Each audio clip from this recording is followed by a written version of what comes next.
We're recording. All right. Yes. Well, let's get started. Our first speaker is Beata Hurt from Banská Bystrica Community Foundation, Healthy City Community Foundation in Slovakia. And I will say, just on Beata's behalf again, because when we were planning this session, she kept on saying that I need people to know I'm not an expert. So I think you'll hear a lot of wisdom, but know that Beata is not coming to teach you anything. She's coming to tell you about a journey that she has been on, which I think you will find very interesting. So Beata, can I hand over to you?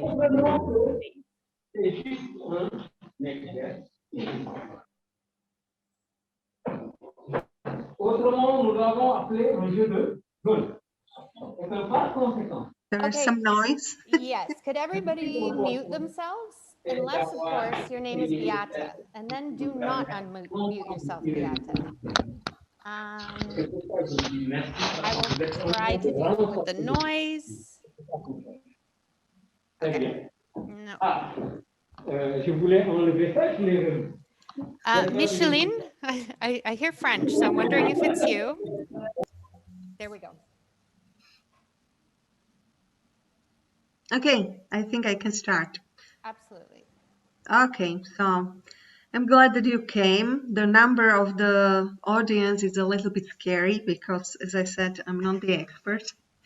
But let me start. I work with the Healthy City Community Foundation, which was established in '94, and besides the UK community foundations, we are the oldest community foundation in Europe, we say continental Europe. And as you can see on the map, Slovakia is a very tiny country. It has 5.5 million people, so for a lot of them it's really nothing. But we are based in one of the largest cities in a central part here, covering about 200,000 people, 3 cities and about 100 villages. And what we do is basically we do small grants, mostly smaller NGOs or informal groups to support quality of life in many, many ways. To be able to do it, we need also to raise some funds, so we try to develop and support local philanthropy, just bringing all kind of tools and events. And the third part of our activities is to support building strong communities, but inclusive, open, to support people create relationship and cooperation and volunteerism. Here we are.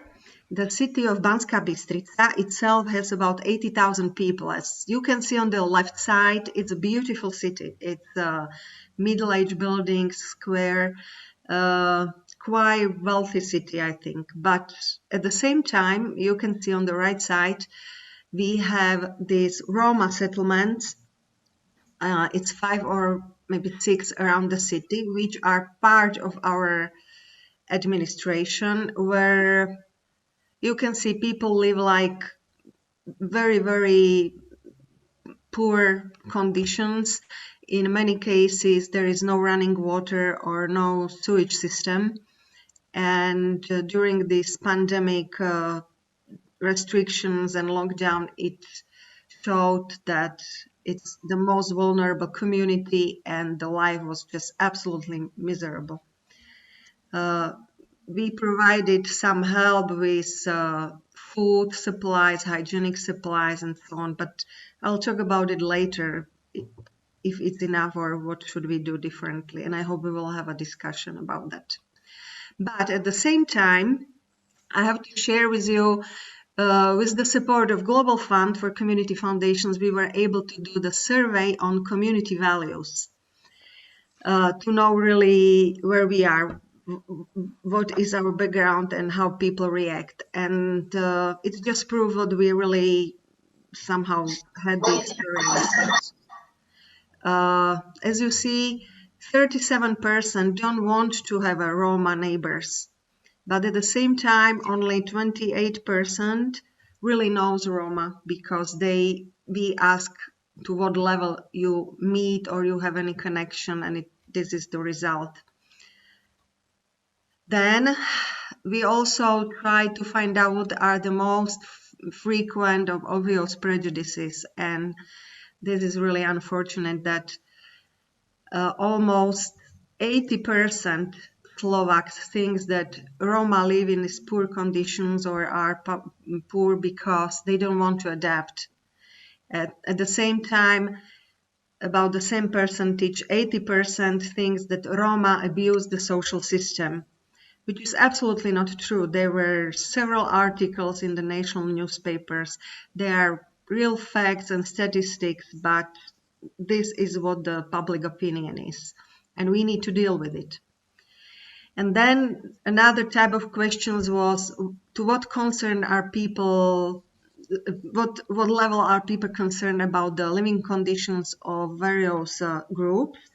And I just showing here two edges. On one side, you see the people are really concerned about the living conditions of people with disabilities. You can see more than 80%.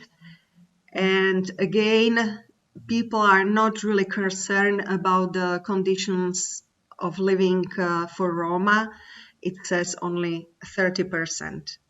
I'm just telling you that all this we need to take in account and as a fact, because we need to work in this community as itself. And now I want to share with you this Christmas story, which illustrates our dilemma and why really we should discuss what's our role and what we can do differently. Is that before the Christmas, the lady you see it on the left side, she is probably the strongest woman I know. She's a Roma leader, and she asked us if we can help to raise money for books she wanted to give to her Roma women colleagues, volunteers, especially in this one poorest settlement. Because, and it was shocking for me, I've learned that the needs of Roma women are at the last place in a Roma family. And probably none of these women ever got the book as a gift. And very embarrassing for us as an organization was that we were offering all kind of material help, like with hygiene supplies, the food, the medicine, vitamins, but never thought about their other needs. And we realized that it's also our own prejudice or stereotype or whatever, that we need to help in some specific way. So we just addressed our women network. It was really great that within few days we had enough money. We bought books, we delivered books, but because of a lockdown, we couldn't meet in person. And what happened is what we really didn't want to do and don't want to do at all, that we just delivered help and it was just one-way action. We hoped to set up the women book club and meet with women, Roma, non-Roma, discuss about the book, chat together, have a coffee or cakes or whatever, just create relationships. And because of the lockdown, we didn't manage. We have a women book club, but only 2 Roma women can participate because they have a phone and internet, but actually the other Roma women are excluded, and we didn't know how to get through this. And on one side, we did what most of the help with this community does, that it's just one-way help, and it doesn't help to support their self-confidence and reduce their dependency. So when I come to the next, just summary what we learned during this lockdown and trouble and knowing the whole situation. We see the lockdown as a barrier for the poorest, and obviously probably a lot of you, most of you know that it's just pure fact that the poorest people are paying the most as a result of the lockdown and difficulties. But at the same time, which can work for us, is that lockdown was a personal experience of limited civic rights. And we can use it, and we start to use it in our work when we lobby or trying to address donors, that, see, this is the feeling that some of our groups experience all their life. And you didn't like it, so let's try to change it for everybody. The second point I wanted to talk about is that, as you can see, the majority and public opinion is totally against Roma community. But in this crisis situation, we also witnessed some solidarity, and we were able to raise some help even for these not popular minorities. So we can build on it either. And the third point is that the state institutions or local authorities totally failed, and local networks, local NGOs, volunteers, they perform perfectly, flexibly, in a right time and with no problems. So actually it gives us a big argument to other stakeholders, maybe our local donors, that why they should support these local networks and local organizations. So I would just finish with this last question. What would be the role of the community foundation or any other local philanthropic organization or local network in this situation? And I hope we will have a good discussion about it. So that's all from me. Thank you. Great. Thank you so much, Beata. Really very sort of concise articulation of the story of the the role of attitudes, the othering of other people we don't know, or we don't trust, but we don't know, and so we don't trust. That the effects of COVID on those already excluded, and the extent to which everyone's experience of lockdown can really help create a sense of empathy and understanding and solidarity of what it feels like to have your rights violated or curtailed overnight suddenly. And is there an opportunity to build on that? And then thinking about an institution that's been in community for 25 years, building relationships and networks, raising money, getting people to give, and how can you sort of start to bring that into the mix when starting to define how your community can be more inclusive, bigger than just the majority, and really engage at the edges. So thank you for that sharing. I know this is an area of work you've really invested a lot of effort and time and thought in over the last few years. So I really appreciate your sharing. Let's travel now to Romania. Kinga, can we hear from you? Yes, just unmute myself. Thank you, Jenny, and a warmly welcome and hello to everybody. I'm so excited to be in such a diverse community from all around the world.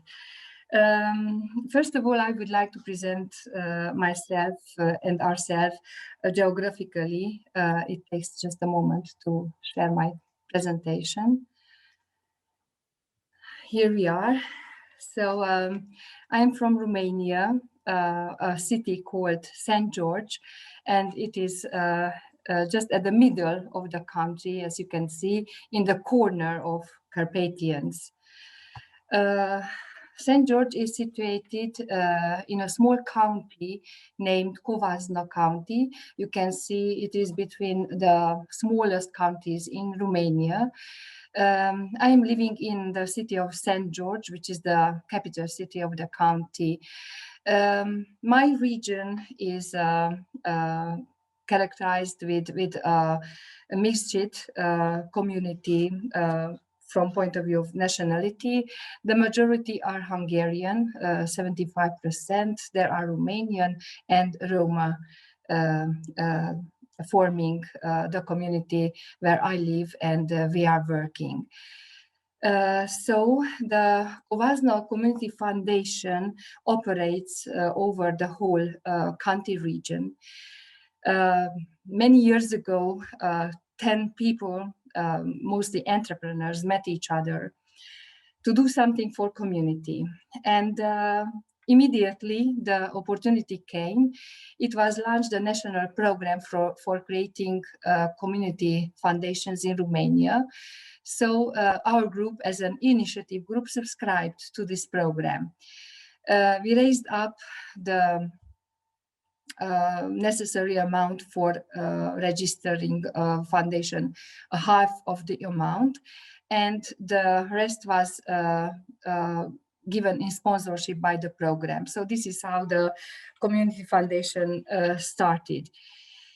This is how we would like to see our community, where operates a local cooperation between different member and sectors of the community. The healthy, educated young generation grows up. We protect and preserve our environment, including the natural environment. We would like to have a very strong local economy, and of course, everybody, each member of the community to have the opportunity to live a decent life in Covasna County. So our programs are very much focusing around these values or aims, I can say. In these 10 years, we reinvested in community 230,000 euros. Part of it through programs, part of it through public investments. You can see on the left side, we made 23 public investment in the whole county region in 4 towns, very much playgrounds, 9 playgrounds, but also sports equipment, scholarship for talented students, so in a various way. Regarding the value-based education is very important to us. The children growing up in their birthplace to know very well the values of this region. So the foundation sponsors each year organized scholar trips. So many thousand students are taking part of these one-day duration scholar trips.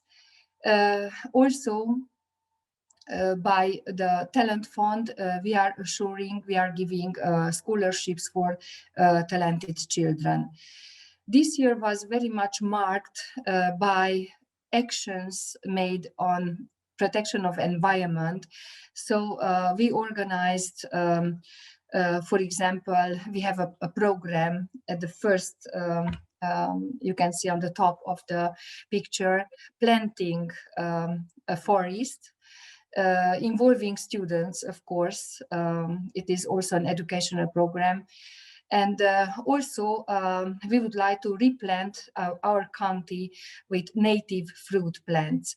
So this is another program of ours. We are distributing yearly more than 4,000 seedlings. The beneficiaries are families who will take good care of these plants.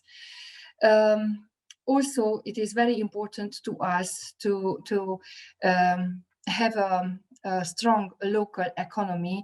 In this case, the foundation made awareness campaign drawing the attention to the values of our community, including the economical values.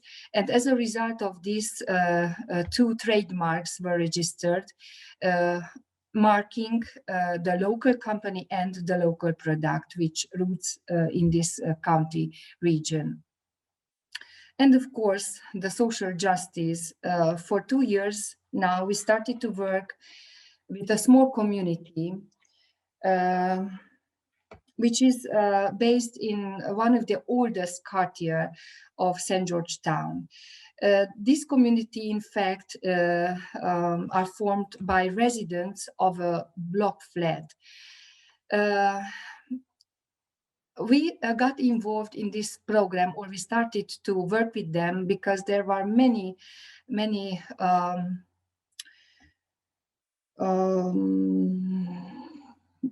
how is it? Just a moment. I don't find the complaints. It was many complaints on beside the larger community. It was considered as a shame of the Cartier, and they were marked very much with in negative sense. So we started to work with them, and our approach it was to make them believe in their own capabilities in problem solving. During having programs with them, we found out that the major problem is that all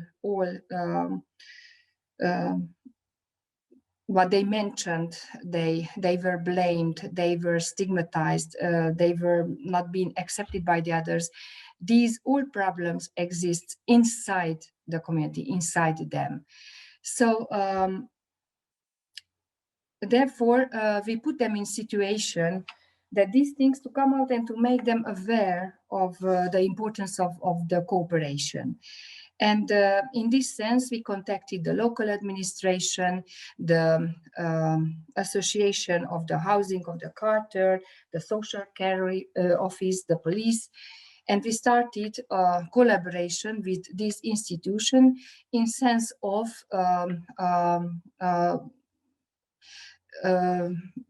working with this community and with efficiency.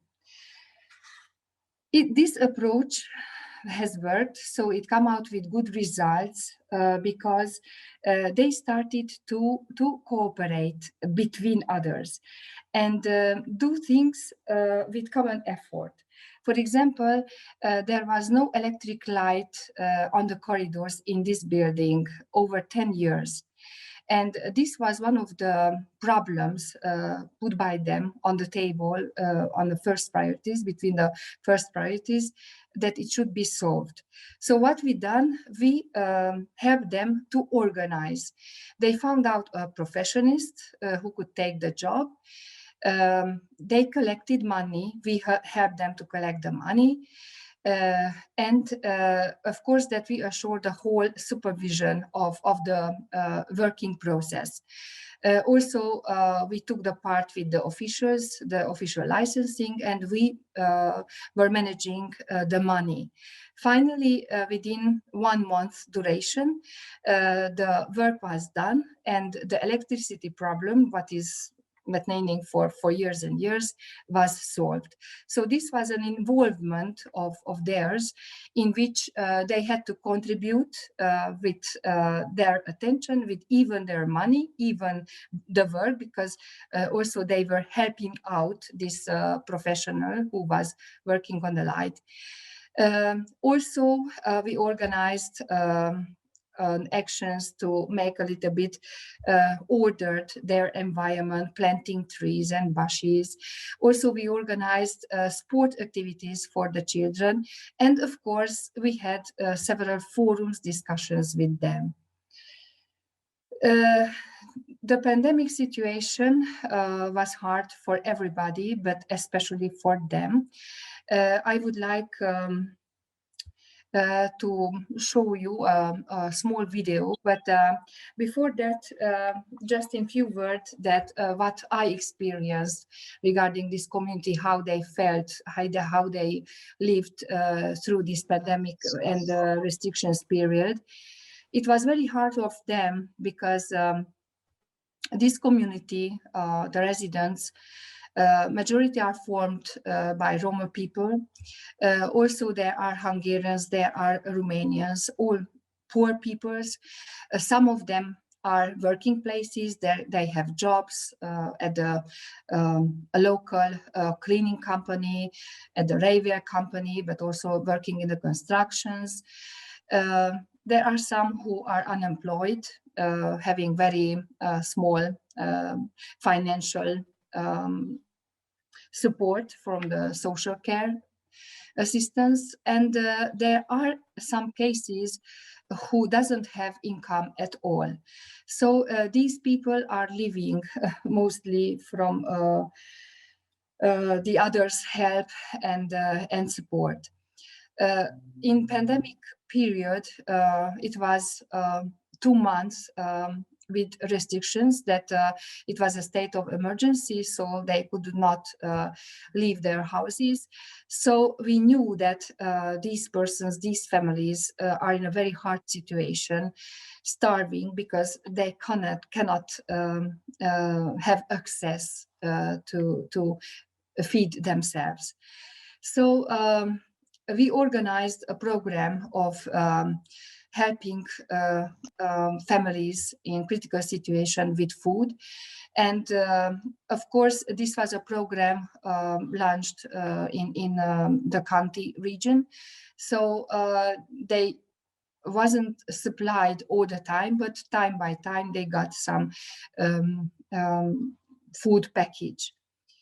On the other hand, I felt some kind of isolation more of this community like the others. The police was regularly patrolled in this region, and with loudspeaker, the people were attention to not leave their homes. So they had a very difficult period, but let them speak directly about how did they felt during the state of emergency and the pandemic. So I will stop the presentation, and now I'm turned on the video.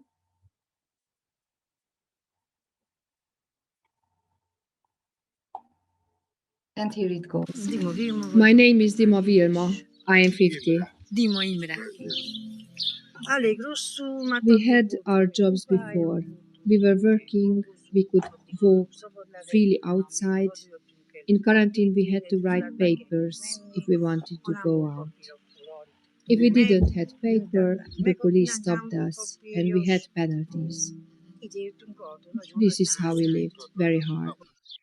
We had to pay penalty, but we didn't have money. There are people who do not work. They got huge penalties, but they cannot pay. It was a period with fear, with a lot of nervousness. The school was closed. We are isolated from each other. It is forbidden to contact others. Inside or outside the community? Both, inside and outside. The distances has to be kept. We were distanced too much from each other. The racism increased because this illness made to hate each other more. We couldn't meet you, you couldn't come to visit us. So this is how you feel. What you base this feeling on? People blame us. They criticize our behavior. They say we do not clean up. I am Ruzsa Csaba, 58 years old. I can tell you that we are so poor you cannot imagine. I survived this virus with 2 seriously ill children, schizophrenic. It's a miracle I still live. I asked the social care office to help me out. Was restrictions so we couldn't walk out from home. If my neighbors wouldn't help us with meal, we would have starved to death. This is my opinion about all this.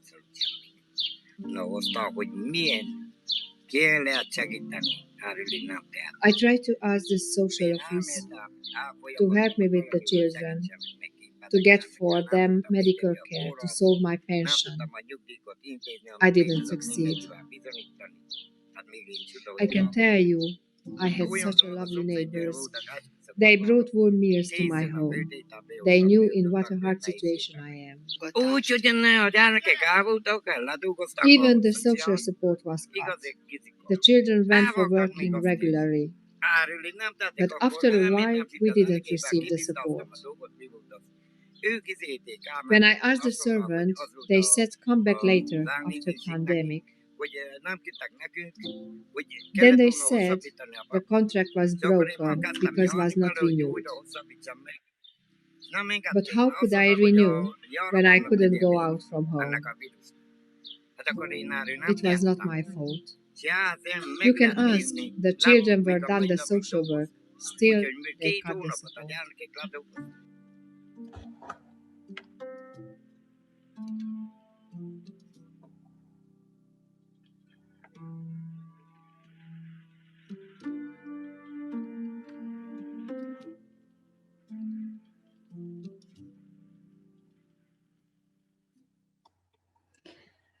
So, of course, they gone through, as all of us, on lots of difficulties, but they have special, harder problems. With all these, they have a will of make their lives better, and that is the reason why we are really working with them, because it is not just our will, but it is a will from them, from their side as well. After this period, the restrictions were closed, so we met each other several times. We went at their block flat and we had discussions. So we have our plans for the future already. We work with them continuously.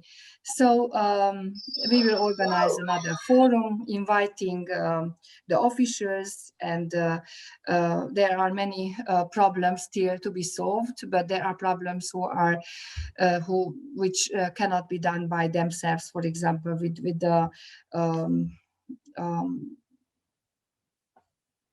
plumbing. Also, they want to paint the building interior.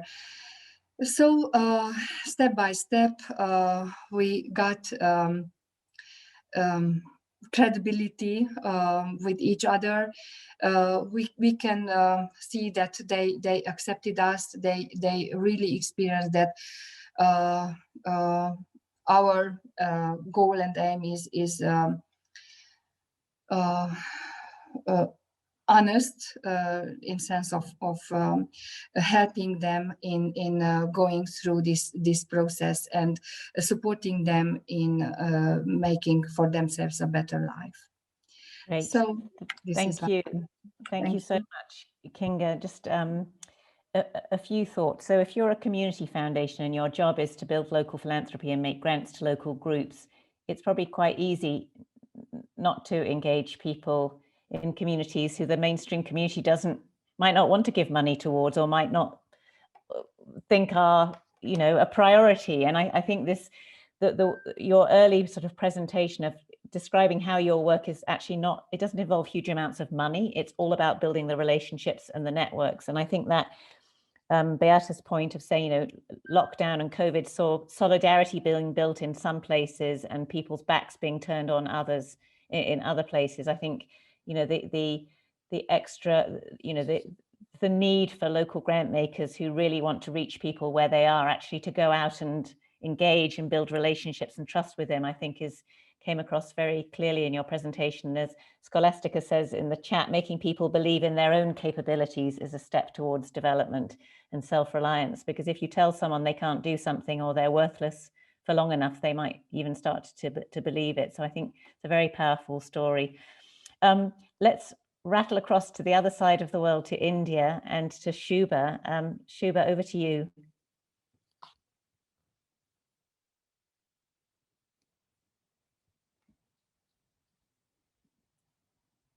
Is Shubha still here? Shubha is here, but she's on mute. Oh, sorry. We'll hear you so much better. Yeah. Okay, so I was sounding much better when I was on mute. But anyway, so thank you all for having me here. And I come after these two very evocative presentations. But yeah, and also come at a time when COVID is, the pandemic, the second wave is wreaking havoc in India. It's very grim, the situation. There's a lot of heartbreak all over. So it is really a tough time. I also know that this is a time that I want to just express solidarity to Palestinian friends who are here. So let me start with my presentation. Let me do my screen share. Yes, there it is. Okay, so I head an organization called Solidarity Foundation, and we basically work with, gosh, why am I not able to move? Sorry. No problem, Shubha. We could we see could your see your screen. presentation fine. Yes, yes. Okay, so yeah, so then yeah, so I'm going to talk a little bit about the COVID experience and some of the concerns we've had around what has happened to the communities, but what also has happened to us as community foundations and the community organizations that we support and work with. So of course, we work with communities that are marginalized and stigmatized, criminalized even, because we work with sex workers and the sexual gender minorities, the LGBTIAQ plus communities. And so there is, so I mean, the difference is that uh, it's an identity based coming together, and it's not even an identity that is, sort of seen as self-evident or obvious. So I think there's a lot that it offers in terms of us understanding identities and issues around how we can come together. It also, as I said, they're oftentimes very hidden. They are, because of the stigma, difficult to come out. There's also criminalization. So how do you claim identity and become sort of visible, because that's what you need to be to claim identity, when actually there's a benefit to being anonymous, but that anonymity gives you a shield, a protection. So this is a tension that we also always deal with while working with these communities. And our work focuses on, in some sense, three aspects. One is around the self, and how do you work with the self in all kinds of ways, especially a self that has been told always that, devalued and told that they're sinners or treated as less. So there is the work with the self. There's also work with the immediate, that is the intimate partner, the family, the close friends, the associates, the comrades, the colleagues. And then there's a larger circle, which is, policy, law, media, religion, all the rest of it. And the work is not one to the other, but it's like a dynamic process where the empowered self starts to, the ripples will go this way, but also ripples come this way. So that's roughly a little bit about our work. And I just wanted to say that I work with this community mainly because they're a really fun community to work with. Uh, anyway, so now, of course, the disproportionate impact of the on the LGBTIQ and sex worker communities was, one was that the livelihood options are very contact based. The sex work is seeking arms. So at a time when you have to stay at home, at a time when you have to maintain distance, this goes out of the window. Then the other thing that kept getting suggested was that, of course, that we stay home. But what happens when home is not the best place to be at? So there were those kind of issues that cropped up.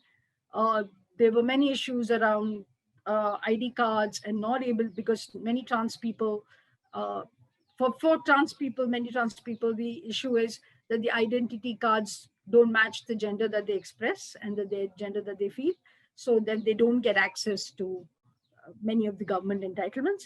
But besides that, there's also overt and covert discrimination. So it's like you go there and people tell you, but why do you need any support? Anyway, you do sex work, I'm sure you're earning a lot of money, or anyway, you're not a kind of person who needs the support. So there's also rejection of the people in a very direct sense. And then, of course, there was the deep isolation, which other people spoke about, and the mental health kind of issues.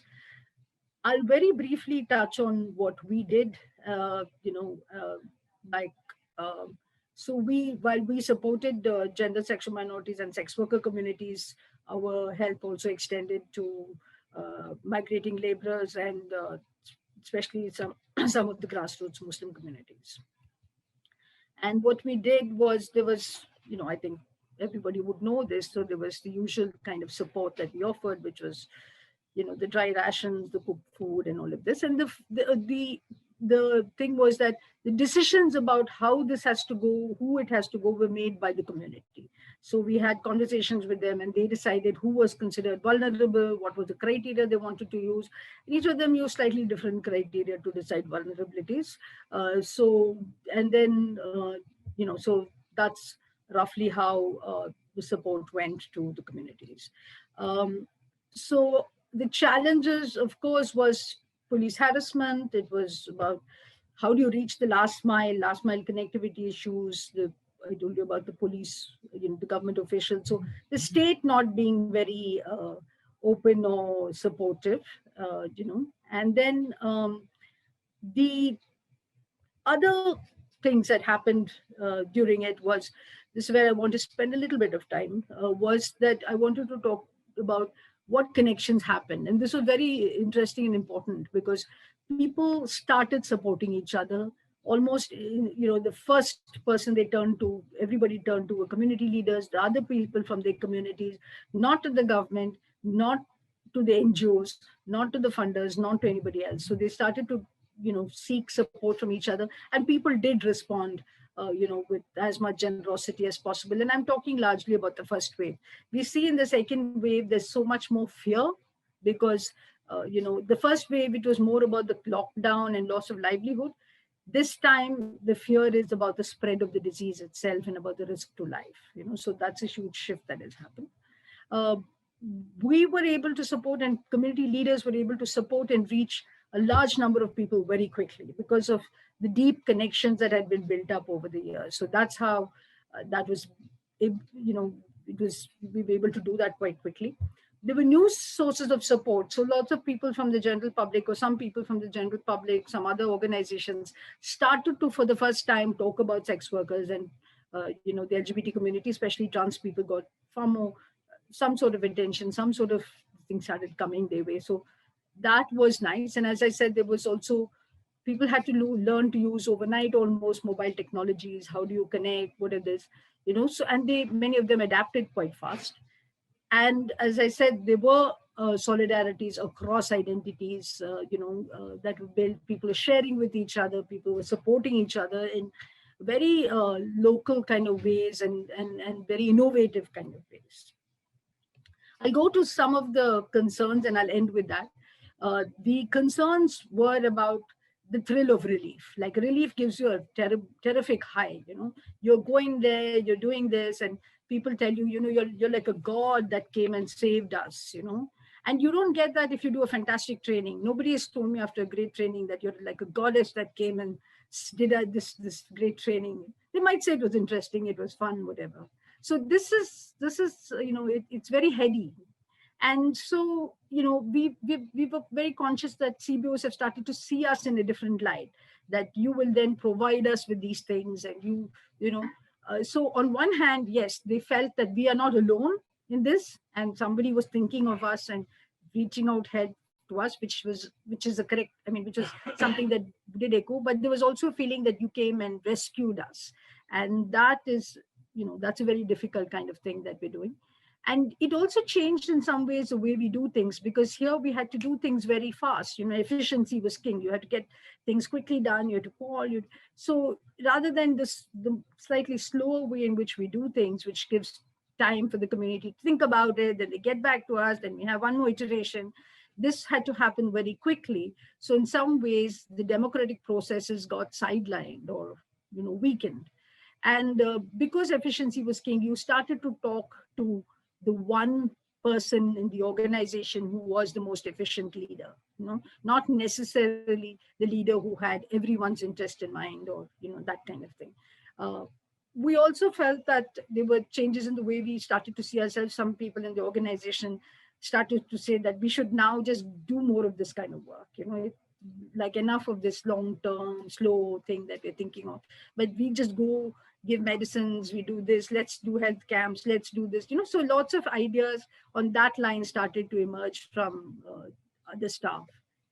Then, of course, the funding politics was about who becomes the right kind of victim to get the benefit. So they want, so funders wanted pictures of us distributing the thing preferably with their name on the packet that was being given out, which we didn't want to do. There was also kind of, what we call the oppression Olympics, to say who then is the most oppressed. Is it the trans people? Is it sex workers? Is it somebody else? And somebody saying, no, but these people, so, and because you have to garner quick support at that time. And so some ways this competition between the different groups started to intensify rather than us collaborate. Then everyone was trying to make individual claims on various kinds of resources. And yeah, and I end with saying that this is the tyranny of the urgent. So when things have to be done urgently, then you forget what is important and you focus on what is urgent. So this then is really just some thoughts that I wanted to share with all of you. And that is the presentation. Thank you very much. Wow, Shubha, great. I know when we first started talking about this call, it was one of the things you really wanted to highlight was the danger of suddenly being needed and in a position to help, and how that actually can sort of doesn't necessarily, it can galvanize, but it can also start kind of kidding you that you're important and you have some power. And I think you always bring in that dimension of holding, how we must hold ourselves to account in navigating these very complex circumstances. And I think the way that COVID kind of threw out the rule book, and so people who've been working on rights are suddenly kind of distributing hand sanitizers, and now working out how do we put that all back in the box and make sense of it. I think you articulate so incredibly clearly, in the same way that the idea of identity as a place for organizing, and organizing as a way to become visible, and all of that side of things, I think you articulate incredibly clearly. So in the last half an hour of this conversation, what I would prefer not to do is to get into a question and answer on kind of technical stuff, because there are a lot of people on this call. I can see across this amazing list of people who are doing this work too. And so maybe, if you've got a burning question, you can put it in the chat box, a factual kind of one.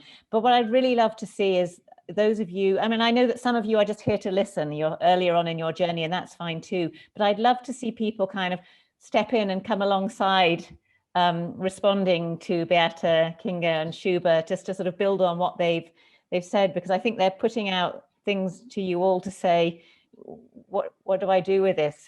Who else is doing this kind of thing? So if there are people who are willing to do that, otherwise I've got a few names in mind I might sort of just identify, but please raise your hand or unmute yourselves. But I would just really love to have some other people joining the conversation at this point.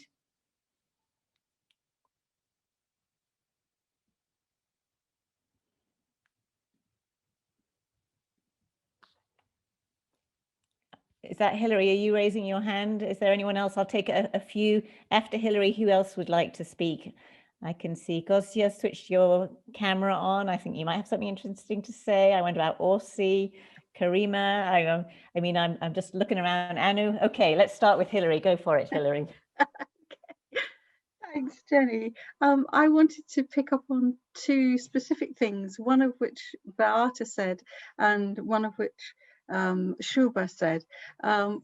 One of them is the way in which, the first one is about the way in which COVID has just compounded the marginalization in South Sinai with the Bedouin community where we work, in that people who already were excluded and isolated have just become doubly so in situations where life is governed by lockdowns and curfews and everything else. And in specifically, the point that Shubha made about the way in which the communities she works with have acquired and used and been able to apply technology to help them through this situation. We have found that in communities which previously were completely not touched by technology whatsoever, the government in Egypt made it mandatory that if you want to register for a COVID vaccination, you have to do it online.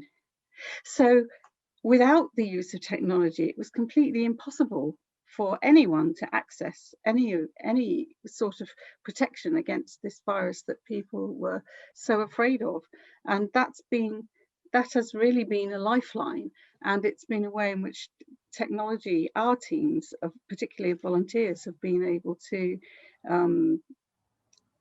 use technology to help people to register who would otherwise not have had a chance of accessing even a little bit of support that is available to them. So it was sort of just meshing those two things together, I guess. But I think that, you know, the point that COVID has just reinforced the marginalization of people who were already socially excluded is one of the critical lessons that's actually come out of this from our point of view. So. Yeah, and I think arguably philanthropy, grant makers, donors have found really the limits of their standard ways of working, that you just don't reach people otherwise. Thanks, Hilary. Gosia, oh no, Anu Raja, I was going to come to you next, and then Gosia afterwards. Do you want to introduce yourselves? Hi, I'm Anuradha. I'm joining from the city of Mumbai in India. I'm with the South Asia Women Foundation India. We are a women's fund. And I have to say, all the three presenters were so riveting. And, you know, it really moved from the local to the community in such a seamless way, all the three presentations. And I think it gave a lot of food for thought. So there were three issues that I just wanted to share that I think a lot of organizations, at least that I know of, are facing at this point, and resonates with what the speakers talked about. One is that no matter what level you're working at, it's very hard not to jump into COVID response. You may not do relief work, but COVID response and how you respond to it in terms of with your partners or with other network members that you may be associated with. So for us, the journey was almost a very organic journey at SOFIN. We are a women's fund. So we're not like a direct implementing organization. We support other organizations to implement programs on the ground, especially very small women-led and trans-led collectives. But we, in a sense, felt almost drawn and compelled to act and see how we can support the communities which were in such a bad state. So it is, in a way, I would say COVID has also pushed us to really look at the avatar that SOFIN may need to change in the short run from being a mobilizer and a sort of a helping resources flow to an organization which is more directly involved in not relief but response work. So I find that a very refreshing, in a way. I'm not to make it not to sound indifferent to the situation on the ground, but I'm saying that for us, that has really made us look at ourselves very hard and question our mandate. I think, and that's pushed us in a way to say that you have to respond in a particular way at a particular time. So that's been, I think, a lot of soul searching for us. The second thing we've also found as a part of this COVID response, now we've started doing a lot of online sessions with doctors and communities. We're getting doctors to talk to communities about the importance of COVID prevention and vaccination, because in India, there is a lot of resistance to vaccination. There are a lot of myths and misconceptions. So one of the organic needs, again, from the ground, from our fellows, which started was that can we have, can we have more, information and so we've got, and we found this is a good strategy moving forward. And now we're getting more and more requests for holding these online sessions, which is good. But I think it also builds a lot of expectations. Whether so as we're doing that, as we're also helping resources connect with people who need resources, with people who have resources, I think responsibility of expectation setting is something you have to be really very mindful about in a context like this. So that is something we are grappling with, to be honest, at this point. And the third question, which we are again grappling with, I would really like to know how others may be handling this, is how do you reimagine social justice programs moving forward from here? Because the world is not going to be the same. There's no going back to what it was like in the past. So if you have to reimagine social justice work, what's it going to look like? I think so these are questions we're kind of grappling with and trying to find answers to, talking to others. But I just thought I'd put it out there. Thank you so much, Anuradha. Yeah, I mean, I think you're saying in a very eloquent way. Basically, how do we kind of throw our rule books out the window and just start from scratch? And I think Shuba's comment in the chat saying, you know, how do we, it's not a false dichotomy between kind of relief and rights, and you know, how do we see these things together without feeling like we're being pulled in multiple different directions? And I think that it's either a challenge or an opportunity, isn't it, for reimagining and redesigning and thinking all of this. And then you take a country like India, where it's actually very hard to get resources in from outside the country into India at the moment because of the shrinking space. How do we plan for that too, that we need local resources to be there and engaged? Gosia, please, love to hear from you. Hi, so my name is Gosia. I work at Feminist Fund in Poland, and my comment is really not on maybe so much on the COVID response, but generally about working with marginalized communities, because they are at the center of our work, as we are an intersectional feminist fund. And I think maybe this is what Shuba has shared was really insightful for us, because I think we are at a similar moment in developing an urgent fund, like urgent fund to the rapid response fund, and we're really you know, wondering how it will work. And I think we are at this moment where we realize that the groups that we want to reach with this specific funding mechanisms are really very different from our, even from us, I think, as a team. And we are a team and an organization that's really based on relationship building and community building. And we really believe in this, you know, kind of face-to-face contact and being in touch. And I think what we've realized is actually that if we want to include this marginalized group within the community, we also have to expect and accept that many of them don't have resources, time, or just simply need to actually be in this kind of contact and community type organization, and that they really want just efficient funding to be able to provide, because they are on the front line, and so they don't really have resources to engage in this very broad community networking, socializing, and, you know, learning from each other. They have their own ways of doing that within communities that they work with.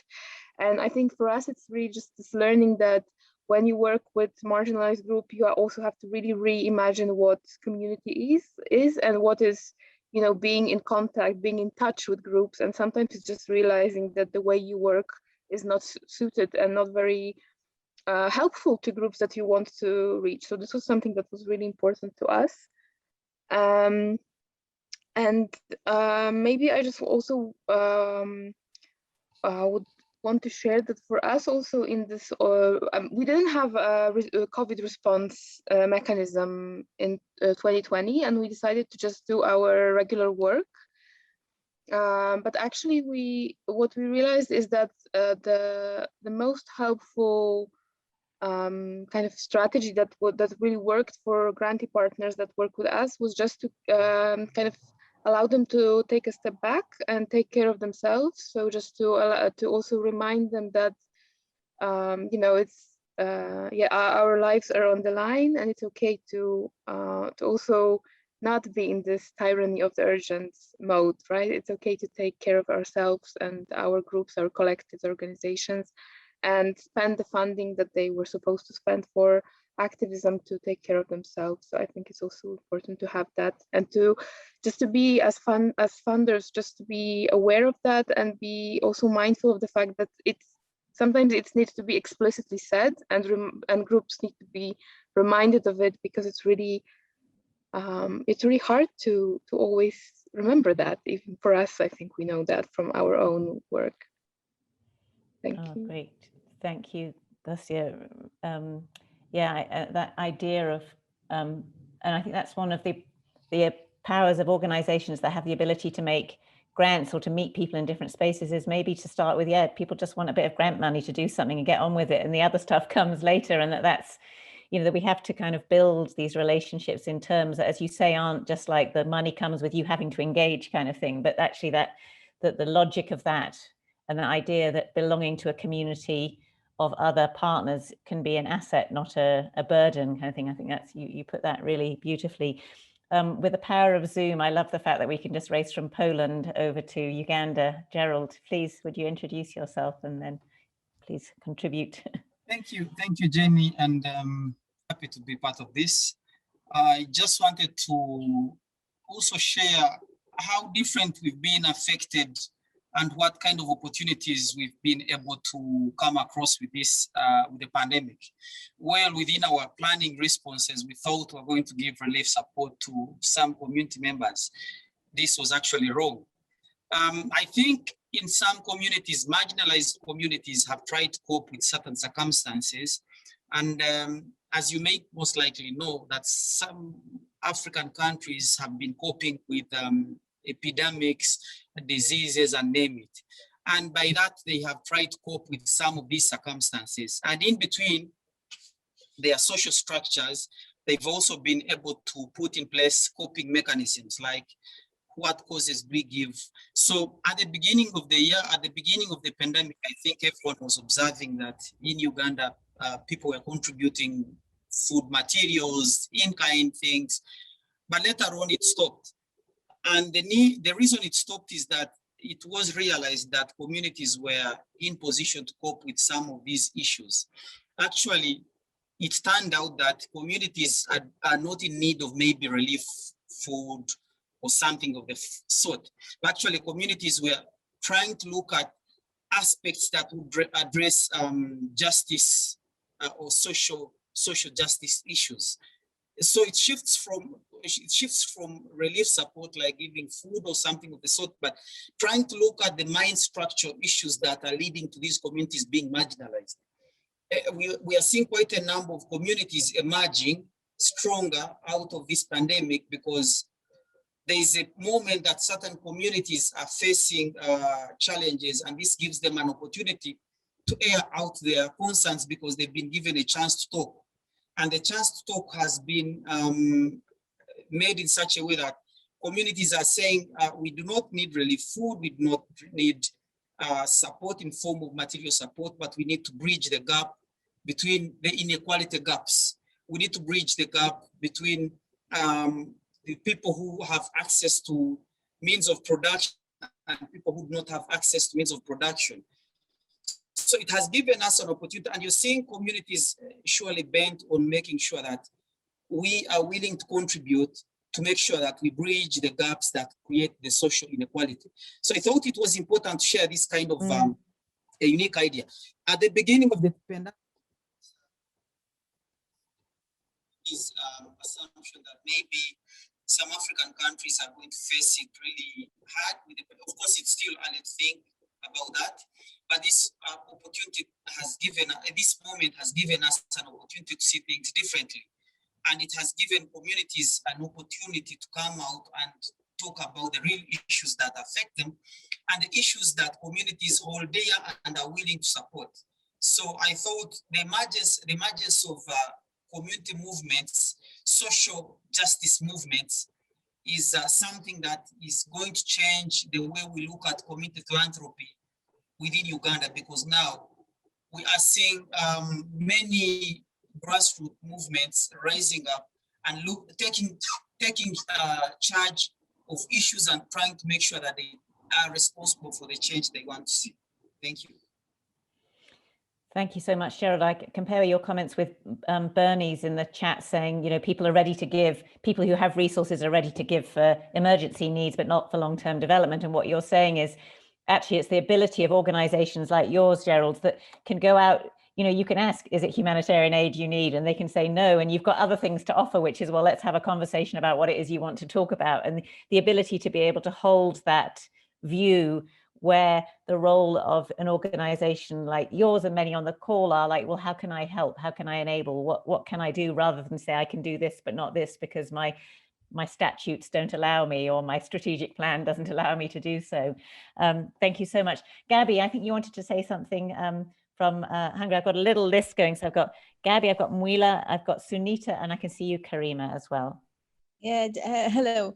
Just one short note that we realized how much the relationship that we maintained or created before counted in such a situation. Yeah. So actually, we are a national, we are working on the national level, and we had some money to regroup and decided to make it as a COVID response fund.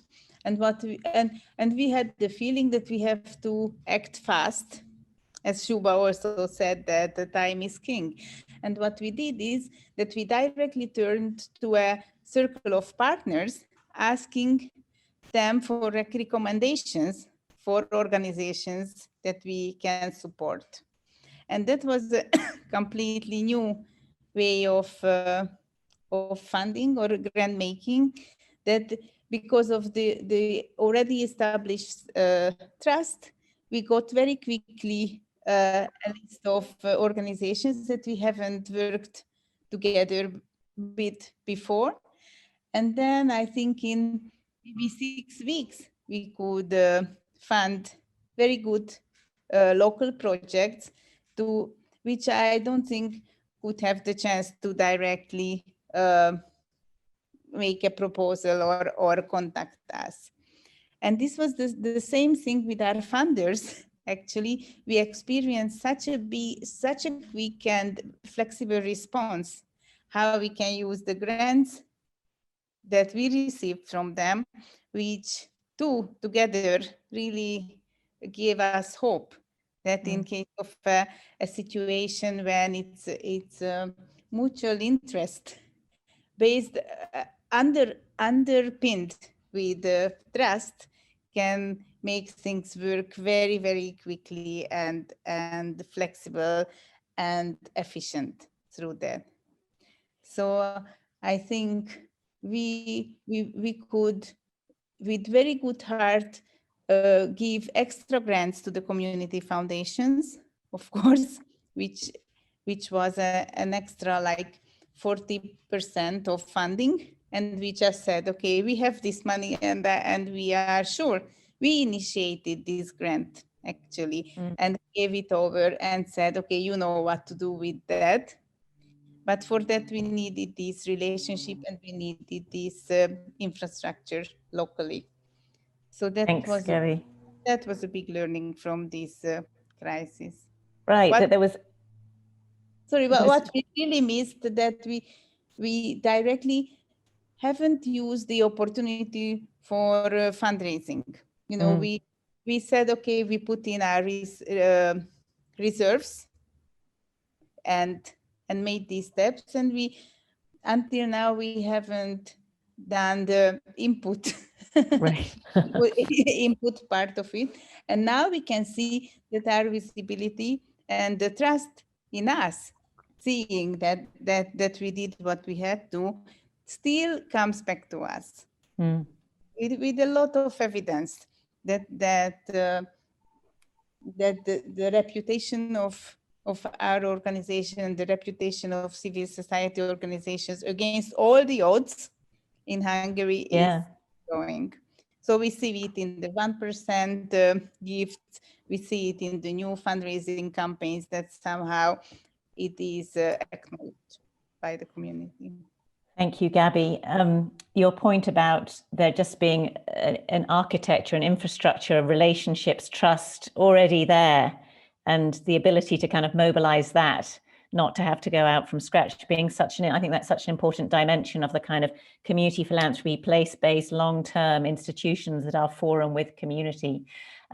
We have a few minutes left. There are 3 people who wanted to contribute. If you need to leave to go on to even more interesting things, I can't imagine what they would be, you're welcome to, but we'll just make some space. And we'll be following up anyway about some next steps after this. But Mwila, I think you wanted to speak. Thank you so much. My quick contribution is that I think we can't run away from the fact that marginalized and minority communities, you know, they experience the highest degree of socioeconomic marginalization, especially during global emergencies such as COVID-19. And I believe this is due to factors such as their lack of access to effective surveillance and as well as different political influence that might not be suitable for them. The COVID-19 outbreak is predicted to have significant impact on various sectors, especially the marginalized and minority communities. And when we look at the data and different statistics, we come to understand that the populations most at risk are those that depend heavily on the formal economy, that occupy areas prone to shocks, that have inadequate access to social services or political influence, that have limited capacities and opportunities to cope and adapt, and that also have limited or no access to technology. And when we start understanding some of these issues, we need to see how best we can support some of this capacity of vulnerable populations in emergencies. And I believe this is where philanthropy becomes a key factor in trying to see how best we can be relevant to some of these people when we are stuck in some of these situations. So I think my submission to all this is that I think it's important for all of us on this platform to become the inevitable solution to the various inevitable problems confronting our world today. Thank you very much. Great. Can we quote you on that? We are the inevitable solution to the inevitable problems. I love it. Thank you so much. I think got some thumbs up on that. That's our takeaway from today. Sunita, over to you. Thank you. I'm very moved by the presentations and the conversations, because I think what it's teaching us to relook at ourselves and our strategies and our institutions. And I think that's where we are. We don't know what the way forward is, but we're learning. We're learning new things. We're getting new insights based on our particular lived realities and also the context of governance. And we know there's a national context and there's a regional and a global context.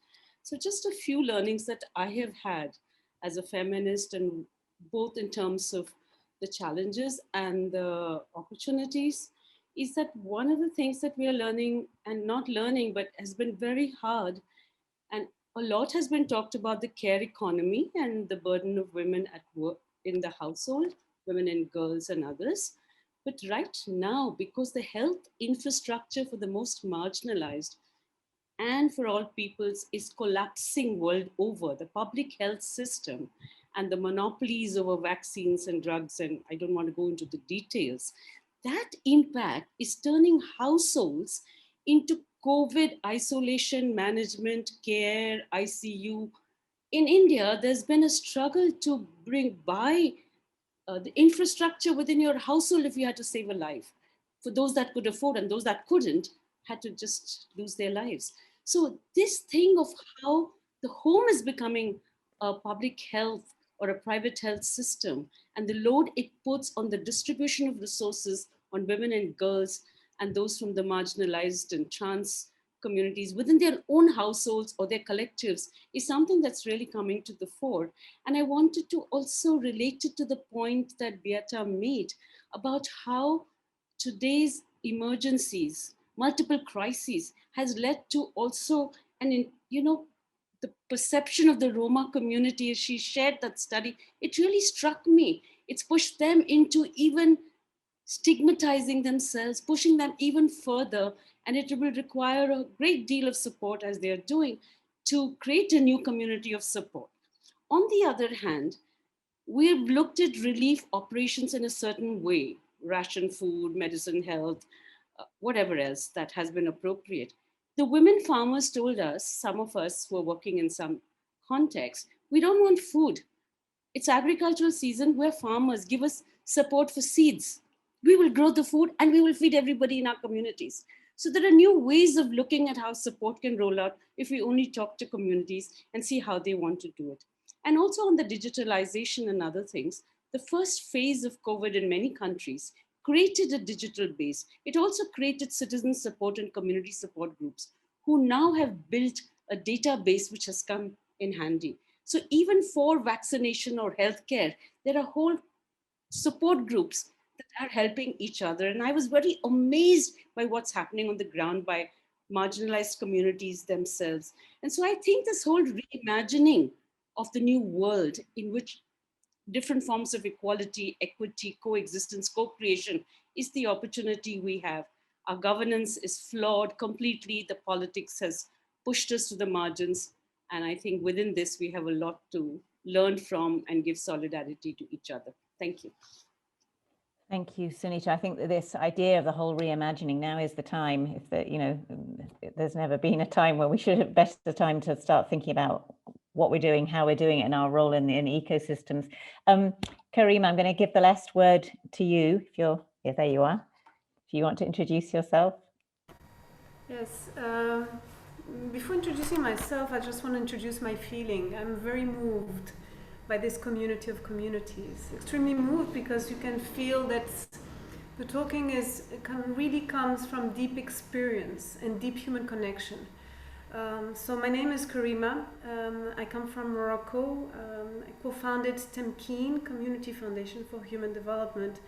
And I'm looking forward to having more opportunities to share more about that. I just want to give my resonance, and there's so much here, and it's so beautiful, so rich. And the feeling here that I had with every story, with every perspective and resonance, is like kind of looking at our experience in the mirror of each one of you, and some of the concerns you've raised and some of the questions you've raised. I see myself, and I see Temkeen and my team and our partners so much there. So, so beyond being moved, I'm also extremely grateful, and I want to share that with you. I'm going to start maybe with what Shuba said, and this feeling of responsibility, a huge responsibility when somebody tells you you're like a god coming to save us. What do you do with that? How does that perception change? How do you deal yourself with that? And that comes with the relationship, with the deep human connection. Slowly that kind of perception dissolves because the perception on the self starts transforming. And what is beautiful, what you said, Shuba, is that you said that, but at the same time, you acknowledge and recognize how you were transformed by this experience. And so we can see here a mutually arising process happening of transformation. How this mindfulness and really paying attention to the perception and not to fall into that trap is such a huge part of this process. It's deeply human. And that goes back to how can we not be in the way of the process ourselves, and being really reflecting, self-reflecting and self-observing. I'll go back to what you said, Kinga. You said several times, you talk about this is how I felt, this is how they felt. Really going into how can we be in each other's shoes? How can we feel the other? I mean, you talked using the language you use. It was deep empathy. It was deep listening. And then you said in such a humble way, and that touched me, they accepted us. And that was beautiful, and I just wanted to point that out. We've had beautiful experiences with communities where we experienced violence. We saw stones, we cried, and then this feeling that actually we accepted ourselves and they accepted us. And at the end, by meeting you, I meet myself. And that is the beauty of the humanity that connects us, that defines us, is that we suddenly realize that we meet each other by meeting each other. We meet ourselves by meeting each other. Beate, the humility with how you started was deeply moving. I am not an expert. And I think, and you said it, and Jenny was very careful to voice that out, but this is talking about the essence of how we build relationship with the other. I'm not coming as someone who knows or someone who has, but I'm coming first as a human being. That makes the whole difference. And recognizing your own prejudice, your own perception, and the courage to be able to say that. Because before being someone who is a member of a community that is perceived as being marginalized, I'm first and for all a human being. Don't look at me as being a sex worker. I'm a human being, and yes, this is my job, and this is my context that got me to have to do this job. And if we can remind ourselves that then ourselves, with our perceptions, the way we look at the other, we're not increasing, we're not aggravating a self-perception. And the question you asked, because of the way you presented all this, when you say, what is my role? You're actually saying, what is my place? What is my place? I mean, what is our place in all this ecosystem? How do we all find a place without that stigma? Just because we are human beings trying to hold hands and realize our humanity. And that is all. And thank you so much for this beautiful opportunity. Thank you, Karima, for putting it all so beautifully, and yeah, really, really nice way of just bringing it all together. Because I think you're right. You know, we people in organizations doing jobs, but actually I think listening to everyone in here, it's just so much more than that. We are people trying to do the best thing in the best way we can in circumstances that we are having to navigate on our own. And the more we can share this together, the better. So I wanted to say an enormous thank you, Beata, Kinga, Shuba, for sharing so honestly and openly. And I hope you felt not only some useful experiences back, but also a lot of love and deep respect. And thank you, Wendy, for organizing us in all of this. Three little news items. One is we are going to follow up with you, everyone who is on this, to sort of think about where can we take this? What would be useful? Really thinking about how can we operationalize a community of practice and you know, grow out this work, this voice, the practical, the narrative, all that kind of thing. Tomorrow, if you haven't registered and you're able to join, there's going to be a fabulous webinar. I just put the link in there on Shift the Power, which Alliance Magazine is organizing. Consider this your space. This is where organizations like yours need to see and be seen, and we'll share the link afterwards as well. And finally, some of you will already know, we've been running around this week trying to gather logos and support for this humble little idea which we present to you here, which is tomorrow we are launching a very modest space called the sort of Shift the Power platform, or treehouse if you like, to try and start operationalizing some of this movement building, sharing, a community of space. So have a look if you're interested in being part of it and you'd like to add your logos. Feel free to send them to us. My colleague Rasha is there. Rasha, do you want to wave? She's been working on that from out of Palestine, despite everything going on in Palestine right now. So yeah, and I just feel like these are such important conversations, and it's extraordinary to be able to do it with so many perspectives and voices and such sort of seriousness, but real kind of compassion and love. So I thank everyone for joining, and we'll follow up and we will be in touch again further. But for now, just to say thank you and enjoy the rest of your day or evening.